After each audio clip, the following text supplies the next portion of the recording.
Welcome back to Morning Joe. Some of the police officers who defended the United States Capitol on January 6th are continuing their fight to protect democracy. Harry Dunn, Aquilino Ganell, and Daniel Hodges have been fanning out across swing states recently to make the case for re-electing President Biden in November and for stopping Donald Trump. Today, coming off an unsuccessful bid for Congress, which saw him bring in more than $5 million for the campaign, Dunn is launching a new political action committee called Dunn's Democracy Defenders. I was always ready for game day. Two teams lined up. It's us against them. You leave it all on the field. I'm Harry Dunn, and on January 6th, the good guys won. My fellow officers and I fought those insurrectionists as a team. We had each other's back, and we didn't do it for one person or one president. We did it for our country, to make sure everyone's vote counted. That's what democracy is, that no one person's voice is greater than another. When I ran for Congress, hundreds of thousands of regular people stood with me, and we broke records in fundraising. But our system still allows the wealthiest Americans and their corrupt super PACs to support insurrectionists and drown out our voices. So, our team has got to change that. We need to support candidates committed to getting money out of politics and defending our democracy from Donald Trump and MAGA extremists. Nobody said it would be easy, but for our country, for our team, we can't stop now. And former U.S. Capitol Police Officer Harry Dunn joins us now. He's the author of the recent book, Standing My Ground. Officer Dunn, thanks for being with us again this morning. So you ran for Congress in the state of Maryland, fell a little bit short there, but did have some money left over from that campaign. So tell us more about what you plan to do with it in this initiative.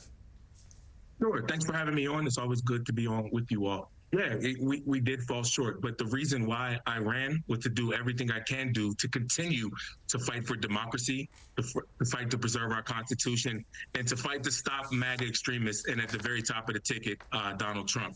And yeah, we did raise millions of dollars in a very short period of time. And what that told me is that a lot of people across the country, that message of our democracy, the threat of losing it, the threat of this being our potential last free and fair election. It resonates with a lot of people, it worries a lot of people, and it's at the top of people's minds. So what we're going to do is to continue to use that momentum to continue to go across the country, up and down the ballot, and elect Democrats and stop MAGA Republicans. And also use the fight to continue to get big corporate money out of politics and support those candidates that really want to do that. So, Harry, when you're out there running for Congress and meeting a lot of people and talking to a lot of people, that aspect that you just mentioned, the threat to democracy, when you would talk to people about the threat to democracy, how many of the people you spoke to thought it was like real, that it could happen, as opposed to...